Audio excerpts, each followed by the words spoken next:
tunajye no hanze y'u Rwanda naho amakuru yaravugwaga twayatangazaga buri munsi.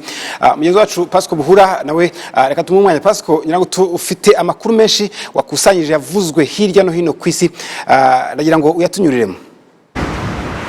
Murakoze cyane Bazil. Reka amakuru yo hanze y'imipaka y'u Rwanda muri 2019 tuyahere mu gihugu cya Kenya, aho ku itariki ya 15 Mutarama muri uyu mwaka dusoje abantu 21 baguye mu gitero cy'abantu bitwaje intwaro cyagabwe ku nzu y'ubucuruzi mu murwa mukuru wa Kenya, Nairobi.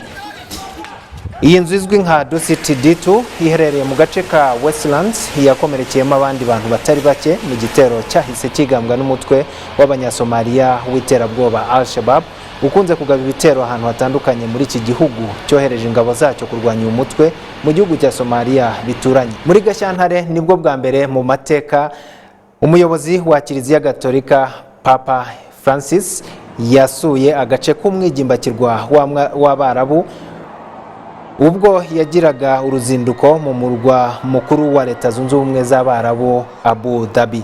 Muri Werurwe indege ya kompanyi y'ingendo zo mu kirere ya Ethiopian Airlines yaguye hafi y'umujyi wa Bishoftu nyuma gato yo guhaguruka ku kibuga mpuzamahanga cy'indege cya Bole mu murwa mukuru Addis Ababa yerekeza muri Kenya. Impanuka y'iyi ndege yo mu bwoko bwa Boeing Max 8 yahitanye ubuzima bw'abagenzi bose 159 bari bayirimo kimwe n'abakozi b'iyi kompanyi. Muri uku kwezi inkubi y'umuyaga yahawe izina Idai yateje ibiza bikomeye biturutse ahanini ku mvura nyinshi n'imyuzure, aho amazi n'inzuzi yarenze inkombe bigatuma ingo nyinshi zirengerwa n'amazi. Abasaga 1000 barapfuye ubwo iyi nkubi y'umuyaga yibasiraga igihugu cya Mozambique n'ibihugu by'ibituranyi cyane cyane Zimbabwe na Malawi. Banki y'Isi igaragaza ko ibyangijwe muri ibi bihugu by'amajyepfo ya Afurika bibarirwa mu gaciro k'amadolari y'Amerika arenga miliyari 2. Muri Mata, Katedrali ya Notre Dame mu mujyi wa Paris yafashwe n'inkongi yatwitse igice cyayo kinini. Iyi katedrali yari yarubatswe bitwaye imyaka 200, yari maze igihe kigera ku myaka 850, yafatwaga nk'ikimenyetso gikomeye cy'amateka n'imyemerere ahanini igaragaza umuco w'Abafaransa n'ibihugu byinshi by'uburengerazuba bw'Uburayi. Uyu numwe mu baturiye iyi katedrali. Maze imyaka irenga 30 hano. Abana banjye 3 babatijwe hano. Icyo Abadage batangije cyangijwe n'ishyano ry'umuriro. Ni muri uku kwezi nanone aho Omar al-Bashir wari umaze imyaka igera kuri 30 ayobora igihugu cya Sudan yahirikwaga n'ingabo ariko mu mahoro nyuma y'imyigaragambyo y'abaturage yari imaze iminsi. Imyigaragambyo yatangiriye mu mijyi minini y'iki gihugu harimo Khartoum na Omdurman mu Ukuboza 2018 ubwo abigaragambyaga bashinjaga leta ya Bashir kunanirwa guhangana n'ibibazo by'ubukungu byatumye ibiciro by'ibiribwa cyane cyane umugati bizamuka bikabije kimwe n'ibikomoka kuri peteroli ndetse hakabaho igabanuka ry'amadevize mu gihugu. Si muri Sudani gusa imyigaragambyo yahiritse ubutegetsi bwari bumaze igihe kinini kuko no muri Algeria Abdul Aziz Bouteflika wari umaze imyaka 20 ayobora iki gihugu nawe biturutse ku myigaragambyo y'abaturage yari imaze ibyumweru bitari bike muri Mata yareguye. Ni imyigaragambyo yakurikiye itangazo rya Bouteflika ko yaragiye kongera kwiyamamariza indi manda aho yari amaze igihe atagaragara kubera uburwayi. Indi nkuru nyamukuru yari iyegura rya Theresa May wahoze ari minisitiri w'intebe w'Ubwongereza. May yatangaje ubwegure bwe muri Kamena aho yavuye ku buyobozi bw'ishyaka Conservative gusa yakomeje kuyobora nka minisitiri w'intebe kugeza muri Nyakanga ubwo Boris Johnson yatorerwaga kumusimbura. n'impinduka zaturutse ahanini ku kunanirwa kuvana ubwongereza mu muryango w'ubumwe bw'uburayi mu cyiswe Brexit biturutse ku kuba amasezerano yari yumvikanyweho n'ubuyobozi bw'uyu muryango yanze kwemezwa n'inteko ishinga amategeko y'igihugu cy'ubwongereza. Mu makuru yagarutsweho cyane muri 2019 ntiwayavuga urengeje ingohe ibirego byakomeje kwibasira perezida wa Leta Zunze Ubumwe za Amerika Donald Trump. Igikomeye ni ukumukuraho icyizere byakozwe n'inteko y'iki gihugu igizwe n'umubare munini w'abayoboke b'ishyaka ry'abademokrate batavuga rumwe n'ishyaka akomokamo ry'aba Republicans. Trump ashinjwa kuba yarategetse perezida wa Ukraine Volodymyr Zelensky gukora iperereza kuri Joe Biden n'umuhungu we Hunter Biden agamije gushakisha uburyo yazatsinda amatora ataha bimworoheye, ariko haba kuri Twitter akunze gukoresha cyane kimwe no mu itangazamakuru, Trump ntiyahwemye kuvuga ko ibi ari gahunda yuzuye ikinyoma y'abademokrate igamije guhirika ubutegetsi bwe. ntibisa n'ikirego cyo gutakarizwa icyizere, ni ikintu cy'abaringa, ndetse mu buryo butesha agaciro gukurwaho icyizere ni ijambo risa nabi. Igitegerejwe kuri ubu ni umwanzuro uzafatwa na Sena igomba guca urubanza. Cyakora iyi Sena ikaba yiganjemo abayoboke b'ishyaka rya Donald Trump bagaragaza ko batemeranya n'iki cyemezo. Reka aya makuru tuyahinira ahangaha muri studio ya mbere. Reka mbasubize ijambo ndetse nifurize mwese umwaka mushya muhire wa 2020 uzababere uw'amata n'ubuki. Nawe bizakubere gutyo Pasco. Abivuze byinshi ariko hari bigikomeje, wenda mu minota mike dusigaranye. Silvanus, ibijyanye na impeachment cyangwa se gushaka gukuraho Donald Trump byo biracyakomeje, bizakemuka muri uku kwa mbere wenda, ariko nanone na Brexit irasa naho urugendo rutararangira.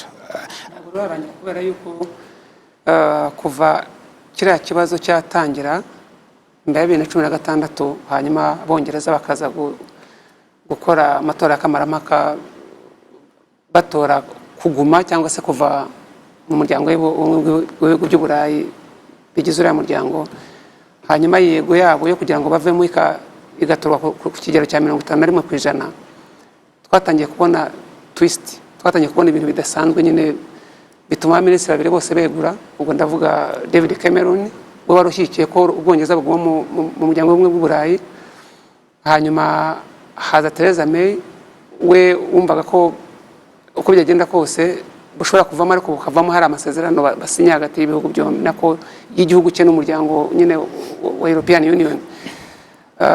Akaza gusimburwa na Johnson, na Boris Johnson. Ni ikibazo ubona kugeza ubu ngubu utavuga ko kiri burangire uyu munsi mu gitondo cyangwa se kiri burangirane n'uyu mwaka. Ni ikibazo nk'uko wari uvuze ko impeachment ya Trump igiye kwimuka ikajya muri 2020, iki kibazo nacyo kirakomezanya kugera umwaka utaha. Ntabwo turamenya neza uburyo impande zombi, cyane cyane kubera ko ubwongereza bwo bamaze no kubuha ultimatum cyangwa se bamaze kubuha igihe ntarengwa. Ntabwo turamenya neza ikizava muri biriya biganiro, ariko birashoboka ko twakomeza kubona nyine twisting izo nene mvuga zizakomeza mu mwaka utaha. Kagabo, wenda na Pamela munota mugabane, Donald Trump yinjiye harimo abangikanye na impeachment nayo imukurikiye, ariko birimukira muri Sena ifitemo aba Republika benshi. Uyu mwaka yawurya neza mu by'ukuri atuje rwose uko abanyapolitike barya umwaka ntabwo nabigusubiza neza, ariko turebye Donald Trump uko yazamutse kugera kuri uriya mwanya kugeza uyu munsi, mu by'ukuri nyuma y'ibyo tubona hari ibyo tutazi n'abantu basesengura ariko batageraho neza. Ari nayo mpamvu nk'uko n'abasesenguzi benshi babivuga, Sena ni abantu be, ni abantu bo mu ishyaka rye, baramutse bagize icyo bakora cyaba ari ikintu gitunguranye. Ariko hari n'abandi bavuga ko bishobora no kuba ari ubundi buryo bwa Donald Trump wo kugira ngo ahubwo azatsinde abademokrate mu matora ategerejwe. Ariko byagenda kose haba muri Amerika ndetse tunagarutse no mu Bwongereza nk'uko bashaka gusohoka mu muryango umwe w'Uburayi, icyo twabona ni uko isi yarahindutse. Uko byagenda kose bari abantu bose biriya bihugu ni ibihugu bikomeye bijya bitanga amasomo ya demokarasi hirya no hino, ariko biragaragaza ko ntaho bukikera, nabo hari igitutu kibariho cy'abaturage. Ngira ngo rero abantu isomo bakwiye kuvanamo nuko bya bintu twatekerezaga by'ibihugu bikomeye bitanga amabwiriza, bitanga amasomo bya bintu bitahejemo birimo birahinduka, aho abaturage bagenda bagira imbaraga. Rero udakorera abaturage byatwara umwaka umwe, byatwara 5, ariko bizakugaruka. Pamela, dusoza twinjire muri mwaka 2020 kuko ibi bihugu bitangiye bimaze imyaka nk'itanu, hagati y'itanu n'10 biduha inkuru tutari tumenyere muri biriya bihugu. N'uyu mwaka wa 2020 urabona ariko bizagenda nko kuri Brexit. Hari ukuntu mbona harimo icyizere cy'uko wenda iyi process yose yo kura UK muri European Union ishobora kurangira mu mwaka, ariko Donald Trump rwose hari igihe rimwe na rimwe ntekereza ko nabyo ari part of the game. Yeah, ari part of the game, so twitega ahubwo utundi dushya nyine nk'uko Sivana, dusoza hari impinduka zabaye muri Afrika, gukurwa ku butegetsi kwa Bashir Tefrika hirya aho ngaho, ni kinano umuntu atarenze ingohe. Ntabwo ari ikintu umuntu yareze ingohe cyane ko n'ubundi kiri iwacu muri Afrika ndetse hafi aha ngaha. Kuva Bashir yajya ku butegetsi muri 1989 akoze kudeta, ukurikiye imyaka ukuntu yagiye ayobora kiriya gihugu kugeza muri iyi myaka ya vuba aha ngaha, nta muturage wo hanze cyangwa se wo muri Sudani witaga yuko biriya bintu byamubaho. Uranibuka yuko igihe ICC urukiko mpuzamahanga mpanabyaha rwa Rahe rutanga impapuro zo kumuta muri yombi ashinjwa ibyaha byo mu burengerazuba bwa Sudani mu karere ka Darfur, ubonye ko yabiciye amazi, ndetse na African Union cyangwa se umuryango w'Afurika wunze ubumwe nawo kubera ko kunenga imikorere ya ruriya rukiko, cyane ko rusa nkaho ruri selective cyangwa se rusa nkaho rwibasira abanyafurika gusa, babaye nk'ababica amazi, nawe wabonaga ko ntacyo bimubwiye. Ariko inkubiri y'abaturage bashingiye ku bitagenda mu gihugu imbere, umugati, ariko ikindi udashobora kwirengagiza na proximity ndavuga ukwegerana kw'imyitwarire, imyumvire hagati ya Sudani nk'igihugu cy'Abarabu birabura n'Abarabu bo mu majyaruguru ya Afrika, uhereye mu 2011 uburyo ibintu byagiye bihinduka muri Tunisia, bigacurika bikajya muri Libya, bikamanuka bikaza. Biriya byose ni ibintu byasaga nk'aho bitegura kiriya kintu wabonye cyamubayeho. Ariko nanone wajya kureba ugasanga n'abasirikare barwananye urugamba icyo gihe baramaze gusa nk'aho barambirwa mu by'ukuri ubuyobozi bwe n'iki, kuba bageza gushyiramo impinduka bagasanga asa nk'aho adadiye muri rusange. Rero jye kuri gihe ntabwo byantunguye muri make, ntabwo byantunguye, kandi ni ikibazo mu by'ukuri cyabaye ubona ko gisigaye mu mateka muri uyu mwaka wa 2019. Munyemerere dusoreza hano, amakuru aba ari menshi n'uwayavugaho amakuru y'umwaka, nyine umwaka ni munini. Ntago isaha Gloria na Andrew bari batugeneye yatwemera kuvugamo byose. Reka nshimire cyane Jean Pierre Kagabo wakoze. Nshimire cyane Pamela Mudakiko wakoze nawe, ndetse na Sylvanus Karemera wakoze. Baze. Reka tubashimire namwe Andrew ndetse na Gloria, mukomeze mubane n'abanyarwanda mu zindi ngingo, ariko twasoza tubifuriza umwaka mushya muhire w'2020 ndetse n'abanyarwanda badukurikiye.